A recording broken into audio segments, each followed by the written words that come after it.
هو الحبيب الذي ترجى شفاعته لكل هول من الأهوال مقتحم يا رب بالمصطفى بلغ مقاصدنا واغفر لنا ما مضى يا واسع فهو الذي ثم معنه وصورته ثم اصطفاه حنيئا بارئ النسم يا رب بالمصطفى بلغ مقاصدنا. Assalamualaikum warahmatullahi wabarakatuh. Innal hamdalillah nahmaduhu wa nasta'inuhu wa nastaghfiruhu wa na'udzu billahi min shururi anfusina wa min sayyiati a'malina. May yahdihillahu fala mudilla lahu wa may yudlil fala hadiya lahu. Asyhadu an la ilaha illallah wa asyhadu anna Muhammadan abduhu wa rasuluh la nabiyya ba'dah. Allahumma fassalli wa sallim wa barik wa karim ala habibika sayyidina wa maulana Muhammad wa ala alihi wa sahbihi wa barik wa sallim ajma'in amma ba'du. Faqulullahu ta'ala fi kitabihil karim a'udzu billahi minasy syaithanir rajim bismillahirrahmanirrahim walau anna ahlal qura amanu wattaqaw lafatahna 'alaihim barakatim minas sama'i wal ardh barakatim minas sama'i wal ardi walakin kadzabu fa akhadnahum bima kanu yaksibun. Sadaqallahul azim wa balagha rasulun nabiyul habibul karim wa nahnu ala dzalika minasyahidin wa syakirin walhamdulillahi rabbil alamin. Alhamdulillah, puji syukur kehadirat Allah Subhanahu wa taala. Pagi hari ini Allah berikan kita nikmat, di antaranya nikmat iman, Islam dan juga nikmat sehat wal afiah, sehingga kita jadi orang yang dipilih Allah buat duduk di majelis ini melaksanakan sholat subuh berjamaah. Maka mudah-mudahan duduknya bersimpuh, bersujud dan munajatnya kita pagi hari ini menjadikan asbab wasilah Allah turunkan hidayah dan barokah buat kita semua. Salawat teriring salam tercurah kepada baginda Nabi Yuna Muhammad sallallahu alaihi wasallam. Semoga bagi keluarganya, sahabatnya dan kita sebagai umatnya mendapatkan syafaatul uzma di yaumul kiamat nanti. Amin ya Allah ya rabbal alamin. Yang sama-sama kita hormati, kita muliakan segenap Ketua DKM Masjid Nurul Iman beserta jajaran pengurusnya. Mudah-mudahan senantiasa Allah tambah kesabaran dan keikhlasannya. Sebab ngurusin masjid bukan kerjaan gampang, ngurusin umat bukan kerjaan gampang. Yang paling sering diuji gejolak hatinya, maka mudah-mudahan senantiasa dilapangkan hatinya oleh Allah Subhanahu wa taala. Juga sahibul wasilah, guru kita akhinal mahbub Ustaz Novel Amrillah, mudah-mudahan panjang umur, mudah-mudahan berkah ilmunya buat kita semua, amin. Juga bapak-bapak, ibu-ibu, hadirin sekalian yang banyak duitnya, amin. Gitu, doain baik dulu ya Bu ya. Banyak duit mah siapa yang gak pengen tuh. Yang udah banyak ya kalau ditambahin lagi masih mau. Apalagi yang kagak punya. Bagaimana baik, mau duit banyak mau dikit, yang penting syukur. Nih kita syukur dulu deh. Syukur kita. Melek mata kita dikasih nikmat sama Allah, masih bisa bangun, alhamdulillah. Buka mata kita masih bisa buka dua-duanya ya Bu ya, Ada yang tadi bangun buka itu doang. Iya, masih bisa buka, masih bisa ngedip. Tuh. Ngedipnya sih normal gak ngedipnya? Itu nikmat ngedip tuh, kita syukurin dulu nih. Begitu. Bangun dari tempat tidur masih enak, alhamdulillah. Tangan masih gerak, kaki, semua anggota tubuh masih bergerak sesuai sebagaimana fungsinya. Hari ini nggak ada yang Allah kurangin. Itu tuh kita syukurin dulu. Makanya kalau bangun tidur langsung baca doanya, alhamdulillahillazi at'amana. Nah, alhamdulillahillazi ahyana wa ilaihin nusur. Kalau tadi at'amana doa itu. Terus madang, ada yang melek mata langsung nyomot pisang goreng kali. Iya. Maka insya Allah kalau paginya diawali dengan syukur, insya Allah sehari itu kita dalam penjagaan dari Allah Subhanahu Wa Taala. Begitu. Ini ilmunya ilmu anak TPA. Benar gak? Doa bangun tidur kan anak TPA. Tapi prakteknya susah. Kalau bukan bimbingan dari Allah, bangun tidur gak buru-buru baca doa, susah. Habis baca doa tidur berangkat kemana bu? Hah? Kamar mandi. Iya, kamar mandi dulu. Iya, masuk kamar mandi kaki apa dulu? Kiri, cakep. Keluar kaki, baca doa nggak tuh? Alhamdulillah. Kalau terus begitu, sunnah-sunnah Nabi kita pakai, doa-doanya kita baca, ya Allah, alhamdulillah, insya Allah tuh seharian penuh rapi hidupnya. Maka yang terjadi rungsing mulu, salah mulu, jadi nggak karuan karena melek mata udah nggak syukur sama Allah, udah khianat sama Allah Subhanahu. Dikasih tidur udah enak, bangun langsung lupa sama yang ngasih tidur. Coba mata kita dibikin kagak ngantuk, nggak usah lama-lama, 6 hari aja. Pedes. Iya, berarti tidur nikmat apa bukan itu? Ya Allah, orang-orang kaya banyak yang beli obat tidur biar bisa pules. Ada yang nyewa hotel yang mahal-mahal biar bisa pules. Ada orang-orang tenar sampai ke puncak biar sepi, biar nggak ketemu wartawan, biar nggak ketemu orang banyak, cuman pengen Kita orang Pondok Jaya ngaji nyender dikit. Pules mah gampang baik kita mah tuh, saking enaknya kita mah. Alhamdulillah, mudah-mudahan senantiasa tambah syukurnya, amin. Maka ibu bapak, kita bersyukur sampai kita di bulan kemerdekaan Republik Indonesia. Bulan Agustus, orang taunya bulan Agustus ya. Kita merdeka kapan tuh Pak? 17 Agustus 1940. Tepat pada hari itu, ini yang kita tahu cuman 17 Agustus. Iya, hijriahnya kapan tuh? Hah? Agustus, Romawinya mah inget kita. Kapan Indonesia merdeka? 17 Agustus 1945. Bertepatan pada hari itu, jatuhnya pada hari Jumat. Coba cek dah.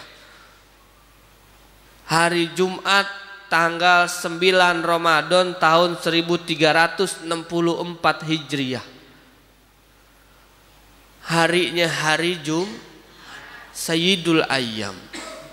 Biangnya hari, pimpinannya hari, afdolnya hari, yaitu hari Jumat.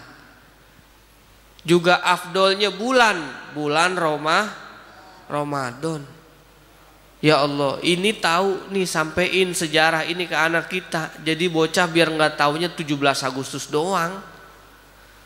Tahu nggak pada hari itu bulan Ramadan, hari Jumat. Artinya apa? Berarti para petinggi-petinggi dulu, pendiri bangsa ini maka bisa dipastikan mereka adalah orang yang beriman dan taat kepada Allah Subhanahu wa taala. Dipilihnya tuh bukan sembarangan hari. Dipilihnya hari yang cakep, di mana itu orang-orang yang mengibarkan benderanya, orang lagi pada puasa, bagaimana mereka menjalankan ibadah dalam ketaatan kepada Allah, mereka memproklamasikan kemerdekaan. Maka ini kudu kita tahu, kita sampaikan sejarah ini ke anak-anak kita, karena sejarah itu tergantung siapa yang nyampein. Kalau yang nyampeinnya benar, yang nyampeinnya jujur, pahlawan tetap akan jadi pahlawan. Tapi kalau sejarah udah dipelintir, nah ini makanya jarang digaungkan tuh. Jadi orang kagak inget betapa dahsyatnya bulan Ramadan, betapa dahsyatnya hari Jumat, betapa dahsyatnya para ulama-ulama kita terdahulu merumuskan kemerdekaan ini, dipilih bukan sembarang hari. Ya Allah, maka bersyukur kita udah tinggal nerusin kemerdekaan-kemerdekaan yang diperjuangkan oleh pejuang kita terdahulu. Mereka dulu perangnya benar-benar lawan penjajah, kita sekarang udah nggak lagi lawan penjajah, angkat-angkat bambu runcing, pedang, golok, celurit segala macam. Kita ngelawannya ngelawan hawa nafsu, ngelawan ego kita. Kita yang perlu kita perangi hari ini adalah ngelawan ambisi kekuasaan yang ada di dalam diri kita. Maka benar kata Bung Karno tuh, kalau dulu beliau perang lawan penjajah, nanti anak cucu kita lebih berat lagi perangnya. Kenapa? Karena ngelawan bangsa sendiri. Yang dilawan sama-sama orang Indonesia, rambut sama hitam, kulit sama coklat, tuh matanya sama hitamnya, tapi jahatnya lebih jahat daripada Belanda dan Jepang. Betul atau betul? Maka ini yang perlu kita syukuri. Hari ini kita nikmatin kemerdekaan ini, tinggal bagaimana kita tancapkan rasa syukur kepada Allah Subhanahu wa taala. Sebab hari ini jarang kita temui pemimpin yang gede rasa syukurnya kepada Allah. Betul nggak Pak? Maka yang terjadi adalah apa? Fenomenanya kita udah kurang pemimpin yang takut kepada Allah Subhanahu wa taala. Rasa takut sama Allahnya udah kurang. Begitu. Makanya Indonesia tuh pejabat-pejabatnya Tuhan aja diakal-akalin, apalagi rakyat begitu. Karena mereka begitu dilantik tuh disumpah atas nama Tuhan, di atas Al-Quran. Ya Allah, begitu jadi mereka berkhianat karena saking mereka tuh nggak takut sama Allah. Kita tanamkan di hatinya anak-anak kita biar tumbuh jadi anak yang takut kepada Allah Subhanahu wa taala. Maka di dalam surat Al-A'raf tadi ayat 96 saya bacakan. Ada jaminan dari Allah Subhanahu wa taala. Jaminannya apa? Sekiranya penduduk negeri itu beriman dan bertakwa kepada Allah, pasti kami akan melimpahkan kepada mereka berkah dari langit dan bumi. Ini jaminan dari Allah. Allah kalau udah jamin ngasih garansi kagak bakalan meleset. Tapi ternyata mereka mendustakan ayat-ayat Allah. Maka akhirnya Allah turunkan siksa bagi mereka sesuai dengan apa yang telah mereka kerjakan. Kalau mereka bersyukur kepada Allah, beriman, bertakwa tuh sama Allah, kita bersyukur atas apa yang hari ini Indonesia miliki, atas apa yang hari ini diperjuangkan dulu oleh para pejuang orang tua kita. Kalau kita bertakwa dan beriman kepada Allah, Allah akan turunkan berlimpah keberkahan dari langit dan bumi. Tapi jatanya makin kesini makin dikit orang yang syukur kepada Allah. Ambisinya terus, yang niatnya mau jadi wakil rakyat biar bisa jadi pelayan rakyat, begitu jadi rakyatnya diperangin sendiri. Betul. Maka pemimpin-pemimpin yang gak takut kepada Allah, mereka berani zolim kepada rakyat itu karena hilangnya rasa takwa, hilangnya rasa takut kepada Allah Subhanahu wa taala. Maka yang turun bukan lagi rahmat dari langit dan bumi, yang turun jadinya azab dari Allah Subhanahu wa taala. Yang turun siksa. Turun air, tapi air yang turun bukan untuk menyuburkan, bukan untuk menumbuhkan tanaman-tanaman yang ada di bumi Indonesia. Air yang turun malah jadi bencana, yang hanyut rumah-rumahnya hanyut, mobilnya hanyut. Betul apa enggak? Air baik enggak kira-kira air? Manfaat enggak Bu kira-kira? Iya Pak ya? Butuh enggak kita sama air Pak? Mati kita enggak ada air. Indonesia ini bukan negara yang kurang air. Bersyukur kita, ngebor dikit gak air muncul, malah air juga sekarang bingung lari kemana itu, tergenang di mana-mana. Lihat Saudi Arabia, dia cari air susahnya setengah mati. Betapa kekeringan panasnya luar biasa. Dari zaman para nabi terdahulu nyari air susahnya luar biasa. Dia ngebor air nggak dapat, ngebor lagi di mana-mana nggak keluar air, yang keluar minyak. Tapi mereka bersyukur minyak yang keluar jadi minyak nomor 1 terbaik di dunia. Air susah dia. Makanya kalau di Arab tuh ada penyulingan air tuh gede-gede banget. Itu dari semua tuh. Bagaimana air laut ada yang diolah bisa jadi air mineral biasa, lalu kemudian disuplai, dibangun pipanya ke kota-kota. Lah kita mah gampang aja, masing-masing rumah pada ngebor sendiri, alhamdulillah. Benar gak Pak? Gampang kita mah nyari air. Apalagi sekarang ngebor udah canggih-canggih banget, ada yang pakai satelit, saya kagak ngerti tuh ngebor pakai satelit gimana itu. Tapi hebat Indonesia tuh. Air kita berlimpah. Tapi syukurnya kurang. Minyak punya nggak kita minyak? Ada kita. Minyak tanah banyak. Minyak goreng ada, minyak goreng. Minyak sawit ada. Minyak kelapa ada. Segala macam minyak, sampai minyak urut ke macam-macam kita mau punya. Iya. Artinya kita kurang kaya apa? Minyak ada, air ada, batu bara kita punya, nikel kita punya. Apa yang kita nggak punya? Pohonan kita kagak kurang, kita makan kagak ada gurun pasir. Pasir ke pasir rangkas banyak loh. Pasir boleh diayak. Ya Allah, alhamdulillah, batu-batuan kita kagak kurang. Saya begitu ke Saudi tuh ya Allah, ngelihat banyak batu sama pasir. Ini tinggal tambahin semen jadi. Tapi ternyata Indonesia lebih kaya, batu kita bagus-bagus. Dari batu kali sampai batu akik banyak banget kita Pak. Iya, segala macam batu kita punya. Bacan, Indonesia punya tuh. Iya, Kalimaya, wah lah. Ada Kalimaya susu, Kalimaya kopi, ada Bacan Doko. Waduh, udah macam-macam batu udah tuh kita punya. Hebat Indonesia tuh. Airnya berlimpah, tapi syukurnya kurang. Kagak serius. Dan mereka ini ketemu nyari air, ketemu minyak, dia syukur, dipikirin bener-bener, diolah bener-bener, kaya, jujur lagi. Ya kan sekarang kalau bicara jujur ya masing-masing setiap anunya ada baik gitu ya. Cuman gak begitu banyak kali.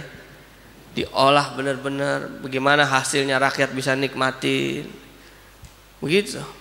Gula kita banyak. Nah ngomong gula ngeri dah kita nih. Tangkep lagi. Artinya ini yang patut ditambah rasa syukurnya. Sekarang kita udah tinggal syukurin aja nih, udah kagak perlu perang lagi, udah kagak perlu berjuang. Bagaimana caranya besok anak cucu kita kalau ditanemin iman dan takwa kepada Allah, siapa tahu besok nih presiden dari Pondok Jaya ya Bu ya. Ya Pak ya. Biar dia jadi pemimpin yang takut kepada Allah, jadi pemimpin yang imannya cakep, yang takwanya bagus, taat sama Allah dan Rasulullah Muhammad sallallahu alaihi. Kalau presiden dari Pondok Jaya sama Pondok Aren jalanan di keramik semua dah. Saking anunya kali. Licin-licin itu. Repot. Ya Allah, kita segala macam ada, tapi lihat air yang dikeluar. Nyari minyak di bor, yang keluar bukan lagi minyak, yang keluar lumpur. Berapa kecamatan yang tenggelam sama lumpur Lapindo. Iya Pak ya. Padahal kita minyak banyak. Itulah ketika tadi tuh Allah bilang kalau kita nggak takwa dan iman kepada Allah, maka yang harusnya tadi dari langit dan bumi ini Allah turunkan rahmat yang berlimpah, maka yang keluar adalah siksa. Nyari minyak yang keluar lumpur, itu lumpur kagak udah begitu be sampai tenggelam berapa kecamatan tuh. Air yang datang bukan lagi air yang tenang, bukan lagi air yang menyuburkan, yang dari tanah yang sama, turun air yang sama, bisa tumbuh tanaman beda-beda. Kita mah di Indonesia nanam apa baik tumbuh, alhamdulillah. Ya Bu ya, Ibu buang biji cabai depan rumah gak tumbuh? Tumbuh, apalagi Pondok Aren mah masih bagus tanahnya. Di Arab mau nanam cabai repot Bu. Ya. Makanya kadang saya kalau pergi umroh tuh suka ada yang nitip bumbu-bumbu dapur tuh. Segala apa baik susah. Sekoper isinya bumbu-bumbuan doang. Karena nggak banyak kayak Indonesia, rempahnya kita banyak berlimpah. Ya Allah, Masya Allah, bersyukur kita kepada Allah. Maka tugas kita, bagaimana kita bisa meneruskan perjuangan-perjuangan para pendiri bangsa terdahulu dengan menanamkan syukur kepada Allah Subhanahu wa taala. Apa yang kita punya, kita doakan anak cucu keturunan kita. Ini penting bagi kita. Kita tanamkan syukur di hati mereka, tanamkan rasa takwa kepada Allah Subhanahu wa taala, sampaiin sejarah-sejarah yang luar biasa. Apa? Ternyata Indonesia ini dimerdekakan oleh pejuang-pejuang yang imannya luar biasa taat kepada Allah. Bukan orang-orang yang kagak ibadah. Perjuangannya perjuangan para kiai, para ulama, para santri. Itu santri-santri yang berperang melawan penjajah. Bismillah tuh dikasih air sama kiai, dikasih air sama Mbah Hashim Asy'ari. Orang bisa lompat nyebrangin sungai segitu gedenya. Ditembak bisa kagak mempan. Ini mah kata guru-guru saya begitu ya. Artinya apa? Sesuatu hal yang gak mungkin dengan keyakinan kepada Allah. Maka senantiasa ditulis tuh ya, atas rahmat Allah yang Maha Esa, yang Maha Kuasa, serta diiringi didorong oleh keinginan luhur. Allahnya didepankan. Artinya para pejuang-pejuang founder, pendiri bangsa dulu itu Allahnya dikedepankan. Mereka paham konsep itu. Baru didorong oleh keinginan leluhur. Tuh, masih ada adabnya kepada leluhur, kepada pejuang terdahulu. Nah, hari ini kita udah pada kurang adab sama pejuang terdahulu. Bikin temanya tasyakuran malam 17-an kemerdekaan. Abis Isya masih tahlilan, yasinan, potong tumpeng, makan bareng-bareng. Jam 10 udah dangdutan, karaokean, joget-joget semua.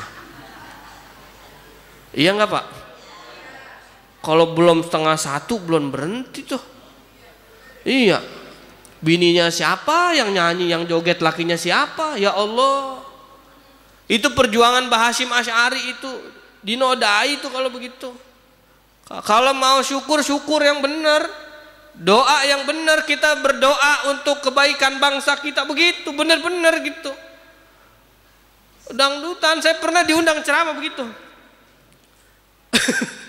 Beres ceramah makan bareng, diajak ke rumah warga dulu, mampir Ustaz, ngobrol belum pulang, belum beres udah nyetel dangdut nih, udah karaokean, joget bareng-bareng. Lah, tadi apa gunanya gua ngomong panjang lebar? Begitu. Repot kita. Ya Allah. Malah kadang-kadang sampai pagi segala lomba udah aneh-aneh, sekarang emak-emak ada lomba joget. Jangan begitu Bu. Pikirin. Justru jadi warga yang bermoral, bermartabat gitu. Maka pentingnya nilai-nilai berbangsa, bernegara. Minimal nih semua kita nih pemimpin, kita akan dimintain tanggung jawaban masing-masing. Kita kagak usah ngurusin dah tuh. Kita nggak usah jauh-jauh dulu dah bicara presiden, wakil presiden, siapa yang korup segala macam. Udah kita be dulu nih. Kita udah jalanin tugas kita belum sebagai pemimpin? Minimal pemimpin di rumah tangga kita, minimal kita pemimpin di warga kita. Pak RT, Pak RW, ada Pak RT? Mana Pak RT? Hah? Alhamdulillah. Pak RW ada Pak RW? Mana RW nih? Kita punya RT, punya RW yang rajin jamaah subuh ke masjid. Alhamdulillah. lillah. Udah itu cakep. Makanya kalau satu bangsa, satu negara pengen kaya raya, dicoba tuh. Syaratnya apa? Minimal kita dianjurkan tuh sholat subuhnya seperti sholat Jumat. Bisa apa enggak kira-kira kita? Hah? Iya, lihat negara-negara kaya itu Pak, bener ternyata mereka sholat subuh kayak sholat Jumat. Kita sholat Jumat kayak sholat subuh. Ya Allah, sholat subuhnya kayak sholat Jumat. Di sini mah yang nyalain mic aki-aki. Mana yang muda coba? Belum bangun. Yang muda sibuk nongkrong, tidur depan Madura, agak pulang. Ngapain? Nah itu jangan didiemin aja. Tugas kita ngedidik. Ini pergeseran nilai yang luar biasa. Maka penting yang muda-muda tampil dulu, yang diajak perang, yang diandelin kan pemuda-pemuda. Makanya Bung Karno kan begitu. Ya, mintanya pemuda, bukan yang tua-tua. Yang nyalain mic aki-aki. Assalamualaikum warahmatullahi wabarakatuh. Alhamdulillahilladzi ahyana. Itu bangun apa tidur lagi tuh? As-salah, as-salah. Ya Allah.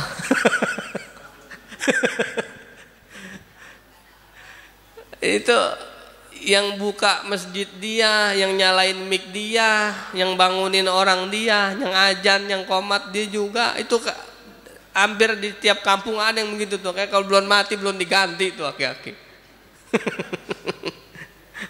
Ajan subuh begitu, yang ajan aki-aki mah lemes. Ayalah salah. Bangun apa tidur lagi, Bu? Ya Pak ya, apalagi ya bapak-bapak habis nonton bola dengar ajan begitu, tutupin bantal sekalian.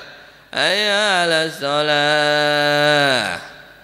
Ujuk, bagaimana mau merdekain kita nih? Usah. Dengar ajan begitu pules lagi. Yang muda coba bangunin. Saya lagi kecil tuh senangnya nginep di musola karena senang ajan saya. Saya sampai juara kabupaten lomba ajan itu bukan karena dilatih, karena saya senang ajan. Terus aki-akinya juga ngasih kesempatan. Nah ini kadang-kadang aki-aki sentimen juga, asal ada bocah mau ajan diomelin. Orang boleh diganti kalau bukan dia pokoknya. Saya bersyukur aki-aki di rumah saya Pak, justru saya suruh qomat dulu, suruh ajan dulu, asal ada saya, ayo lu terus ajan, semangat. Dari yang napasnya putus-putus sampai bisa sampai bener ngucapinnya begitu. Kadang-kadang hayal sholah, hayal falah ketuker.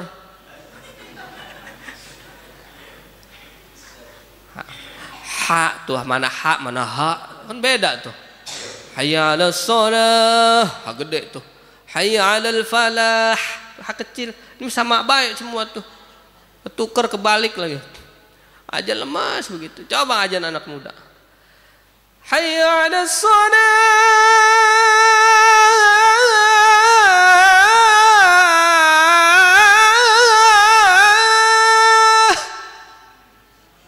Bangun apa tidur lagi tuh? Wah, bener deh. Tahu gitu tadi saya ajan banyak kali yang datang nih. Kalau ngajan begitu kan enak ya. Ngajan kaki mulu. Makanya dulu saya sampai saya bikin jadwal ajan tuh sama teman-teman saya ajak musola. Nih ntar lu johor, asar, maghrib, isya, subuh. Sampai nginep di musola tuh biar saya bisa ajan orang kesiangan begitu. Sekarang mah bagaimana nginep masjid dikunci. Tidur di luar meriang, bocah 2 hari mencret. Artinya apa? Ada pergeseran-pergeseran yang kita mulai kagak peduli, kurangnya nilai sosial yang jauh bergeser. Kenapa? Orang tua sekarang ngelihat anak muda pada nongkrong, pada macem-macem udah kagak dialokin Pak. Kalau saya dulu, jangan ketemu bapak kita, ketemu teman bapak kita takut. Waduh, mau mending mau macem-macem, mau mandi di kali mau ngobak, ada teman bapak kita lewat, aduh ada teman bapak gua ntar diaduin, tuh takutnya begitu. Ya kan? Kalau sekarang ngelihat bocah macem-macem, bocah kurang ajar, main teriak-teriak ngomong segala macem, didiemin aja. Apa katanya? Bagen, bukan anak gua ini. Ya Bu ya. Yang penting bukan anak gua. Akhirnya orang lain juga ngelihat anak kita begitu. Bagen bukan anak gua. Ya semua aja begitu dah. Orang mau cewek cowok nongkrong sampai jam 1 jam 2 kagak ada yang ngalokin. Kalau zaman kita dulu ditangkap tuh bocah cewek, anak siapa lu? Pulang gak lu? Bocah mana lu? Gua anterin pulang, ayo. Siapa bapak lu? Macem-macem lu main jam segini. Sekarang udah kagak begitu. Mau randang rendeng bocah boncengan sampai kagak pulang, banyak kagak nyariin. Betul gak tuh? Ini yang kita rubah nih. Kita yang kita perangin tuh sekarang ini. Kita udah kagak perang lawan penjajah nih. Kita perang nih. Jangan diantepin. Jangan anak mentang-mentang bisa kerja, udah mulai gede kerja cari duit, bisa ngasih duit sama emaknya, diantepin lu mau lagu apa juga terserah. Jangan begitu. Lu ngasih mah ngasih, bakti, tetep lu taat sama gua begitu. Jangan didiemin. Bocah kagak mau ke masjid, udah. Terserah lu dah. Sholat buat lu, nggak sholat buat lu. Lah, dia nggak sholat bukan buat dia, kita juga ke bawah. Dulu mau bocah sampai SMA masih pada ngaji. Ya Pak ya? Masih nenteng Quran habis maghrib tuh sampai jam 8 ngaji. Bocah sekarang SD kelas 5 berhenti ngaji. Apa katanya? Malu mah udah gede. Udah didiemin, dilepas tuh. Kagak ditanya lagi masih mau ngaji apa kagak. Ya udah dah, yang penting mah lu udah hatam Iqra. Standarnya turun. Kalau kita dulu sampai hatam Quran berkali-kali. Bikin nasi kuning, emaknya tuh saking syukurnya. Sebagai rasa syukur, bahkan saya punya guru, sebagai syukur tuh beres Fatihah hatam aja bikin nasi kuning. Hataman kita dulu. Saya ngaji hataman Pak. Jadi syukur nih, bentuk rasa syukurnya orang tua, anaknya udah bisa ngaji. Ntar bacaannya jadi berkah, jadi pembela buat dia. Terima kasih sama gurunya. Begitu. Hatam juz amma, hataman lagi, hatam Iqra, sehataman lagi, didoain sama kiainya, dibacain doa khotmil Quran, diusap kepalanya. Makanya jadi ilmunya berkah. Sekarang bocah baru bisa Iqra 6, ya penting lu udah bisa baca huruf sambung. Begitu. Berhenti ngaji udah. Saya sampai SMP tuh sampai balik. Emak saya masih duduk sini. Bacaan sholat lu bagaimana, gue mau cek lagi coba. Kita sekarang begitu apa enggak Bu? Bukan apa kata ibu saya, gue tahu lu apal, gue pengen tahu, takutnya lu bergaul di mana-mana bacaan lu beda sama gue nih sekarang. Begitu, karena banyak anak yang ngaji kemana dilepas aja, tiba-tiba begitu ngaji 3 bulan, bapak begitu Pak, bapak sesat, bujuk dah, lu gue yang nyekolahin, dimpanin sampai gede, bapaknya disesat-sesatin, nyesek banget hati begitu. Saking gak pernah dikontrol. Coba duduk neng, bacaan tuh baca niat dari niat sholat sampai iftitah sampai salam tuh baca bagaimana? Coba mama mau denger. Orang tua sekarang lebih bangga kalau anaknya joget TikToknya rapi ketimbang gerakan sholatnya rapi. Betul apa enggak? Bocah TK udah begini-begini joget-joget. Salah dibenerin lagi mamaknya sama PA-nya deh loh pada. Biar FYP ya Allah. Ini perjuangan kita nih. Kita punya masjid udah gede, udah cakep. Bikin masjid yang gede mah gampang. Betul Pak? Ini masjid mau digedein lagi juga bisa. Asal kompak pada patungan. Bikin proposal bawa kemana juga cair. Asal mau bergerak. Dapat duit mau bikin masjid gede juga. Bukan perkara masjid gede, masjid bagus, ornamennya, tapi tugas kita sekarang bagaimana caranya bikin masjid jadi makmur, bagaimana caranya masjid ada generasi penerusnya. Maka alhamdulillah di Nurul Iman TPA-nya ada, pondok pesantrennya lagi dibangun, insya. Buat apa? Buat penerus. Bung Karno itu berjasa Pak di Uni Soviet, itu Masjid Kuba Biru pengen dirubuhin. Jasanya Bung Karno tuh pasang badan. Ya, Bung Karno tuh berjasa. Dia bisa mempertahankan masjid di negara orang. Bagaimana nasib masjid di negaranya hari ini? Mana pemudanya? Itu yang harus kita pikirin. Ini tugas kita. Bikin masjid mah gampang. Bagaimana nanti kalau kita udah pada mati, kita udah pada meninggal dunia, ada nggak yang nerusin, yang ngejagain, yang ngurusin masjid kita nih? Itu PR yang berat. Bagaimana remajanya? Ngajinya bener apa kagak? Bacaan sholatnya bener apa kagak? Anak sekarang dipondokin udah pada kagak mau. Kalau kita mah dulu berlomba-lomba pada pengen pesantren. Ya. Nah ini jahatnya media tuh begitu. Asal ada pesantren aja, yang satu bermasalah ditaikin ke media. Emang medianya punya orang kafir begitu jadinya. Tapi giliran lembaga pendidikan mereka yang cabul, yang pembunuhan, yang apa segala macam gak pernah naik berita. Biar apa? Biar orang pada takut mau pesantrenin anaknya. Udahlah, gak usah pesantren-pesantren, sekolah baik, sama aja. Ya beda, berkahnya beda, ilmunya beda. Maka lihat tuh, banyak kok santri yang hebat, yang sukses. Itu penulis karya terhebat, buku-bukunya laku dari Gontor itu. Difilmin tuh Negeri 5 Menara. Itu alumni pesantren. Orang bisa go internasional, jadi bisnismen, jadi usaha yang hebat, dia jadi IT internasional. Orang-orang pesantren. Karena apa? Di pesantren diajarin, pesantren modern mah diajarin bahasa Arab, bahasa Inggris, bahasa Indonesia. Kita dulu kalau ngomong kagak pakai bahasa Arab, bahasa Inggris, dicatat. Ntar hari Minggu diungin kesalahannya, dijemur. Kalau sekarang begitu, waduh, kena hak asasi manusia. Betul Bu? Nih HAM nih produk siapa? HAM nih produk siapa? Gara-gara orang teriak HAM, HAM, HAM, hak asasi manusia. Ini yang terjadi sekarang nih. Banyak guru ngaji pada masuk penjara. Banyak istri-istri pada nuntut minta cerai sama suaminya. Karena mereka teriak hak asasi manusia, hak saya, hak saya. Mereka nggak pikir kewajiban saya bagaimana, udah beres apa belum. Guru galak dikit lapor polisi, galak dikit lapor polisi. Ya Allah, itu yang terjadi. Kalau kita mah dulu dititipin ngaji sama orang tua kita, Pak Ustadz saya titip anak saya, mau diapain be terserah. Kalau emang bandel mau dicubit, mau dijewer, mau dikepret, biarin aja, berkah. Kita ngadu sama emak kita dulu, mak tadi dicubit sama Pak Haji, ngapa emang? Ya ini, lu pasti lu, gue tambahin sekalian, begitu.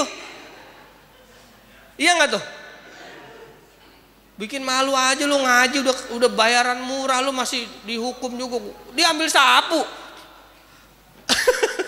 Emak sekarang diaduin begitu, mak tadi ngaji dijewer, didatengin. Gua emaknya seumur umur belum pernah, elah.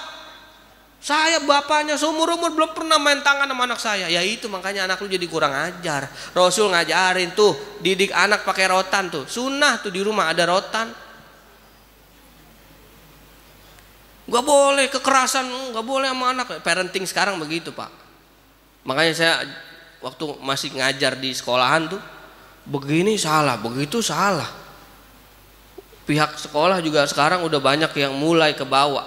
Iya, hak asasi manusia. Ini parenting gak boleh begitu sama anak. Wah, kita sama bocah udah kagak boleh ngomong. Gak boleh, jangan, itu dilarang sekarang. Cari bahasa yang lain Pak, jangan langsung ngejat begitu. Jangan. Ya elah ribet banget orang mau ngomel. Parenting sekarang tuh. Emang benar didik anak sesuai zamannya benar, tapi jangan juga ditinggalin tirakatnya. Kita punya anak, doain, tawasulin terus, doain, puasain, begitu. Jadi kita didik sesuai zamannya. Zaman sekarang anak bagaimana, kan nggak mungkin kayak zaman kita dulu. Kita dulu jajan cepet 200 mesti laku. Coba bocah ngaji sekarang kasih cepet 200 dibuang. Dibuang. Iya. Ya Allah. Jadi ternyata perjuangan bangsa Indonesia itu luar biasa. Isinya orang-orang beriman semua. Orang-orang yang taat kepada Allah Subhanahu wa taala. Yang pertama kali menyatakan bahwa Indonesia merdeka, ya. Itu bagaimana negeri Saudi Arabia, Kairo Mesir, ya, Palestina. Ada Imam Hasan Al-Banna, ya, beliau mengakui kemerdekaan Indonesia. Bagaimana Imam Husain Al-Husaini, itu ulama mufti dari Palestina. Mereka yang mengakui secara personal kemerdekaan Indonesia. Maka kalau hari ini hubungan Indonesia dengan Palestina itu seperti saudara, ya memang dari dulu mereka udah ngedukung kita.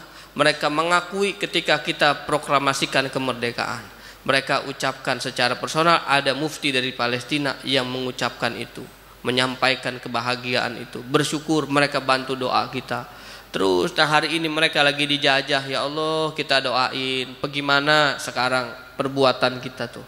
Apa yang udah kita lakukan buat mereka, saudara kita? Kita bersyukur sekarang sholat di sini dengan masjid yang nyaman, yang megah, alhamdulillah. Sholat tenang, bener gak Bu? Di Palestina sholat duar. Mereka orang-orang Zionis bisa ngerbuhin masjid-masjid mereka, tapi mereka nggak bisa ngerbuhin keimanannya mereka. Imannya tetap, lagi sholat di bom, buar. Kita mau boro-boro bom. Ada motor rubuh juga kabur. Kepo apa itu? Apaan itu ngegubrak begitu? Ya Allah, mereka sholat tuh tenang. Udah mati mau udah siap. Bagi mereka mati syahid itu hari raya, dinantikan. Kapan giliran gue nih? Mengapa? Emak gue, bapak gue udah mati sih, tinggal gue doang nih. Adik-adik udah pada mati semua. Udah tinggal nungguin giliran dia mati syahid tuh.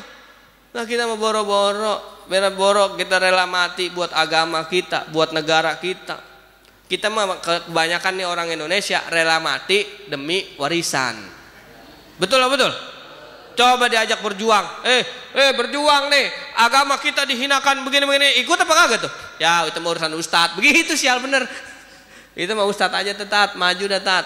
Saya mah dukung aja, lah dukungnya doang. Indonesia nih mau dijajah, mau perang begini-begini. Kalau misalkan sekarang mah aman, ntar sangkanya saya ngajak-ngajak perang lagi. Maaf bang, Pak, orang dulu biar kata bertato kagak ke musola. Tapi kalau agama dihinakan, itu nyawanya jadi tatakan. Orang tua dilecehin, negaranya diacak-acak, paling marah kalau ada orang asing udah semena-mena. Kalau sekarang mah pada diantepin aja. Orang bule-bule kemari jadi keren sih kelihatannya. Makanya orang kita jadi gampang ke bawah, betul gak? Gitu. Jadi giliran begitu buat warisan mah kita pada siap mati tuh. Kan ada kemarin ya dibacok mati cuman gara-gara warisan, nggak taunya adik abang. Ya Allah, warisan tuh nggak seberapa, yang gede setannya. Betul Pak? Seberapa gede warisan tuh? Yang gede itu setannya. 100 meter, 1000 meter, 100.000 meter, nggak seberapa. Yang gede setannya. Duit dijual, itu tanah dijual jadi duit. Seminggu, sebulan, 2 bulan habis, betul. Tapi yang gede setannya. Kalau bisa dibikin pecah belah tuh kita. Ini gara-gara ribut waris baik. Padahal bukan boleh hasil kita, hasil orang tua kita. Ngapain kita rebutin? Kan harusnya mikirnya begitu. Tapi kan ada hukum yang mengatur. Iya, hukum yang mengatur ikutin. Kadang-kadang udah diatur sama hukum Islam, ditawar. Ditolak lagi. Islam ngatur begini, laki-laki dapat sekian, perempuan dapat sekian. Tapi kan Pak Ustadz, dia mah udah punya, dia mah orang kaya. Lah saya masih ngontrak, pengen nguasain, masuk ipar gosok udah. Emang abang lu mah begitu mula-mulanya. Makanya kalau mau lihat ahli neraka yang jalan di atas bumi, itu adalah orang yang ngerebut hak waris saudaranya. Tuh, ngeri. Bangke jalan di atas bumi itu. Orang yang ngerebut hak waris saudaranya. Kenapa? Karena dia udah melakukan 3 dosa besar. Yang pertama, dia merebut yang bukan haknya. Yang kedua, dia memutus silaturahmi. Jelek hubungan jadi sama saudara. Yang ketiga, dia menyakiti hati orang tuanya. 1 aja udah cukup masuk neraka, apalagi 3 diborong semua. Udah lu punya kapling sendiri dah tuh. Makanya warisnya mah gak usah diributin. Udah ambil bang, biarin gua mah. Dunia mah gak dibawa mati. Betul? Iya, dikasih terima begitu. Tapi kita harus perjuangkan. Iya, kalau berjuang jadi pada ribut sama saudara, gue mendingan hilang harta daripada hilang saudara. Begitu. Orang tua saya ngajarin begitu. Makanya saudara yang rukun sampai tua pasti kagak ditinggalin warisan apa-apa sama babanya. Apa yang mau diributin? Bapak kita mati ninggalin TV butut doang. Makanya rukun. Itu. Ini Indonesia tuh sekarang jadi perangnya antar saudara, diadu lagi antar suku, diadu lagi antar umat beragama, terus aja begitu. Kita sibuk perang sesama kita. Udah yang kayak gitu-gitu jangan dihiraukan. Kagak usah kebawa emosi. Biarin aja udah.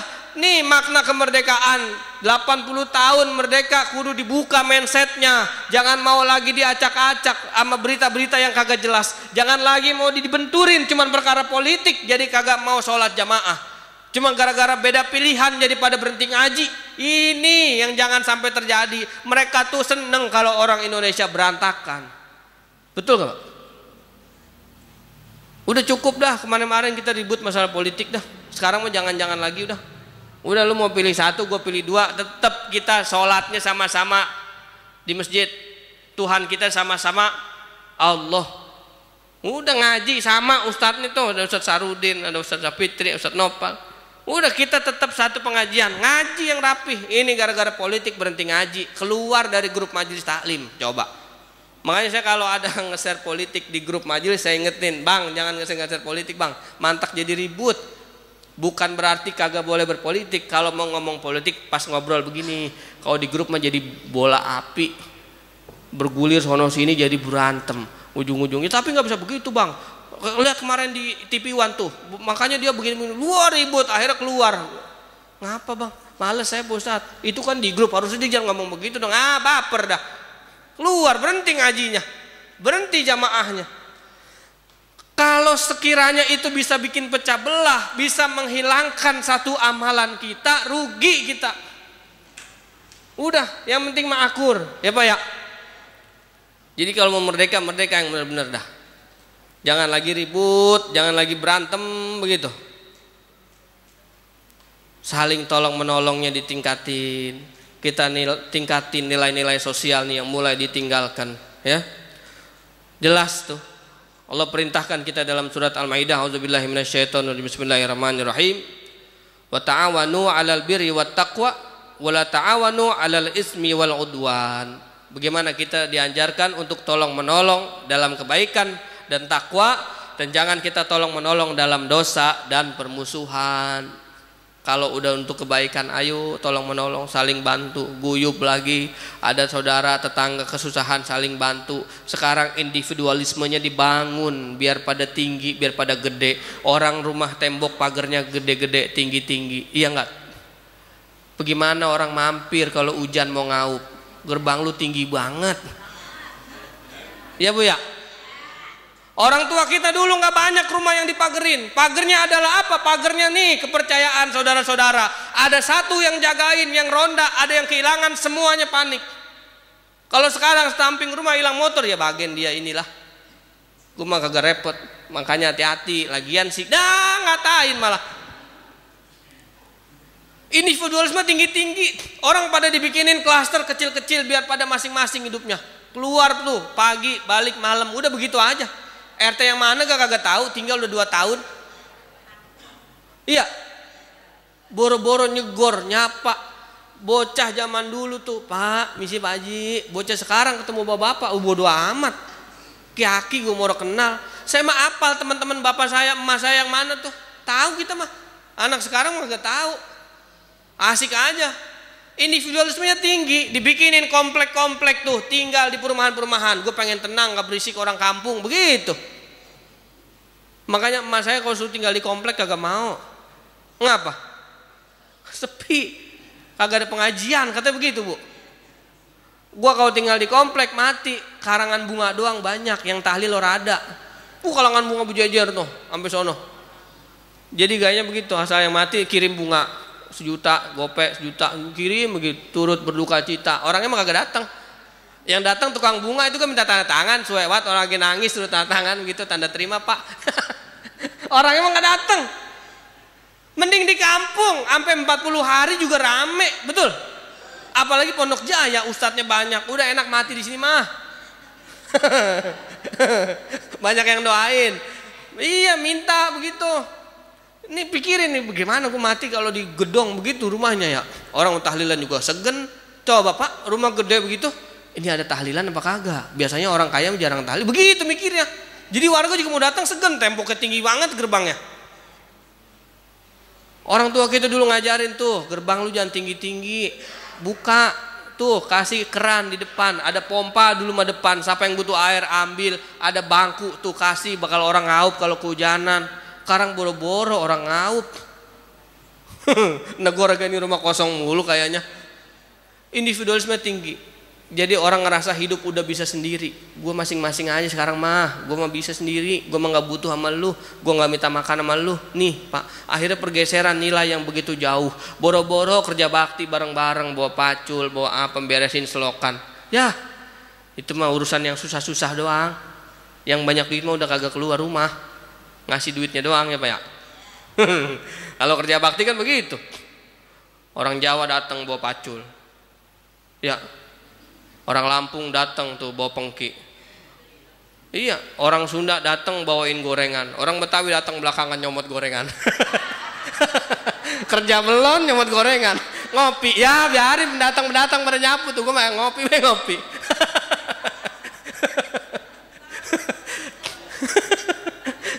Maaf saya bilang. Kadang-kadang yang semangat membangun kampung itu pendatang. Iya Pak ya? Benar nggak Pak Haji? Yang semangat ngebangun kampung itu pendatang. Karena dia rindu sama kampung halaman. Dia jauh dari kampung halaman. Maka bagaimana caranya dia di kampung orang ini. Dia pendatang sampai bisa punya rumah. Dia bersyukur. Dia pengen manfaat. Ayo dah kita ramein masjid kita. Bikin ini, bikin itu. Ayo nih saya sekian. Ayo nih saya sekian. Betawi. Ya udah sini duit lu mah. Begitu. Giliran orang sendiri santai baik. Ya lu kesini, gue yang jalan begitu. Ada ongkos jalannya lagi sesuai banget. Udah berasa ya, ya. Berarti bener dong ya. Betul begitu. Sampai ke bini-bininya begitu. Yang pendatang sini, Mpok, lo beli beras, lo beli lauknya, lo sambelnya sini. Lo ya sini gue yang belanjain begitu. Iya, lu yang masak no, ntar gue mah ada upahnya lagi belanja. Jadi kadang ngapa? Ini mah biar girang bae ya. Namanya kita merdeka mah jangan nangis bae tuh. Merdeka nih. Gitu, senang hati kita gitu. Jangan giliran ada pendatang ngebangun masjid, ngebangun kampung yang penduduknya cuman bisa orang terima. Orang senang hati, bukan apa-apa. Saya penduduk asli di sini ngerasa orang dihargai. Lalunya diem baik. Orang tahu ke masjid, betul nggak? Ini kan masjid wakaf boleh ngkong, lu boleh nenek, lu gue punya mau, lu dateng jamaah, udah mau orang bisa ngaji, ya minimal lu aktif gitu. Ntar giliran ada pendatang mau ngegedein masjid, biar orang terima. Biar gimana gak kan saya keluarga muwakif. Libatin dong, bagaimana libatinnya? Diundang rapat orang dateng, mau ketemu di jamaah rawatib orang ketemu, lu jarang sholat. Ini yang bikin renggang nih. Indonesia ini akhirnya jadi begini nih. Iya Pak, iya Pak ya. Di mana-mana konfliknya sama dah. Makanya yang orang pribumi asli kudu lapang dada, nerima, buka pola pikirnya. Petinggi-petinggi bangsa kita dulu kagak begitu. Siapapun dia, orang manapun dia, dari mana asalnya, kalau dia punya pemikiran yang baik untuk kemajuan bangsa ini, bersatu, duduk bareng. Masalah beda pendapat nggak apa-apa, tapi bagaimana ini perbedaan jangan jadi perpecahan. Saling menghargai. Beda pendapat ribut, ini kagak datang lagi besok. Udah jangan begitu. Mau orang mana kek? Ya Pak ya. Coba dah. Tam-tam punya duit lo, lu mah kan orang seberang lo, lu orang sini mana duit lo? Salah baik sih, heran. Iya, gua nih asli di sini, adat gedein lo kata emak kita mah tuh, jangan adat gedein, apa gedein tuh? Ya Allah, dah begitu tuh, udah jam 6 lewat nih. Jadi sedikit sejarah biar pada tahu ya. Begitu, tanamkan sejarah, kenalkan tuh pahlawan-pahlawan yang muslim, pejuang-pejuang, para kiai-kiai itu, ceritain sama anak-anak kita biar mereka tahu sejarah bangsa ini didirikan oleh orang-orang yang takut kepada Allah, orang-orang yang beriman kepada Allah Subhanahu wa ta'ala. Biar mereka punya jiwa sosial yang tinggi, ajak ke masjid, ajak jamaah. Pak, kalau tahlilan, kalau ngaji, ajak anaknya. Biar kebiasaan duduk sama orang tua. Saya dulu jarang teman seumuran tuh main bola doang sore. Kalau udah maghrib sampai isya udah saya sama aki-aki. Kagak pulang saya. Makanya banyak didoain sama aki-aki jadi berkah. Begitu. Jadi diem tuh ngumpul sama aki-aki. Ada aki-aki saya bilang, "Kong, doain saya." Lu yang dulu yang tukang ajan lu. Begitu kan jarang ketemu karena pesantren, begitu ketemu minta doanya, "Kong, biar saya berkah." Kagak lu mah. Kagak gua doain lu mah. Gua sumpahin lu. Saya kaget. Hah, sumpahin? Lu bukan gua doain lagi, gua sumpahin lu hidup lu berkah. Doa mah biasa, sumpahin, gua sumpahin lu berkah. Ya Allah, kata saya, ini bener. Besokannya kagak lama ngomong begitu meninggal dia. Tapi bener kali itu. Makanya berkah karena banyak daripada doa orang tua. Banyak doa dari teman-teman bapak kita, teman nyangkong kita. Itu nyambung, jadi sambung obor. Kalau ngaji, kalau tahlil ajak anaknya. Anak sekarang tuh biar pada demen duduk di majelis taklim, duduk di majelis ilmu, sebab mereka nanti akan jadi penerus kita. Mereka yang akan jadi penerusnya ngajinya kita, penerus sujudnya kita. Jadi ini tadi poin-poinnya, nilai-nilainya kita jaga sekarang. Udah maafin ya Bu ya. Bu, akur ya. Entah besok Agustusan jangan ribut. Gara-gara tumpeng ribut. Bikin lomba menghias tumpeng. Ribut, yang menang sono mulu, ribut lagi. Dibikinin lomba ribut, nggak dibikinin lomba ribut. Bapak-bapak begitu Pak ya. Akur udah, mau apa kayak dukung aja. Pemuda mau gerak mau apa dukung. Warga mau siapa kayak, mau orang Jawa, orang Lampung, Kalimantan, Palembang, mana baik yang mau manfaat, ayo kita guyup bareng-bareng, kita bangun kampung kita insya Allah. Yakin nih, ikhlasin dah, maafin dah, jangan gedein ego ya, udah legain siapa baik, yang penting mau manfaat, ayo sama-sama. Mudah-mudahan kampung kita semakin diberkahi Allah. Mudah-mudahan kita dikaruniakan pemimpin yang jujur, yang amanah, yang taat kepada Allah. Kita dikaruniai pemimpin yang takut kepada Allah, dikaruniai pemimpin yang benar-benar ngejaga kepercayaan rakyatnya. Mudah-mudahan kita dianugerahi pemimpin yang taat benar-benar pada Allah dan Rasulullah Muhammad sallallahu alaihi wasallam. Al-Fatihah. A'udzu billahi minasyaitonir rajim. Bismillahirrahmanirrahim. Alhamdulillahirabbil alamin arrahmanir rahim maliki yaumiddin. Iyyaka na'budu wa iyyaka nasta'in. Ihdinas siratal mustaqim. Siratal ladzina an'amta 'alaihim ghairil maghdubi 'alaihim waladdallin. Amin. Rabbighfir lana wa liwalidayna. Amin. Subhanakallahumma wa bihamdika asyhadu an la ilaha illa anta astaghfiruka wa atubu ilaik. Assalamualaikum warahmatullahi wabarakatuh.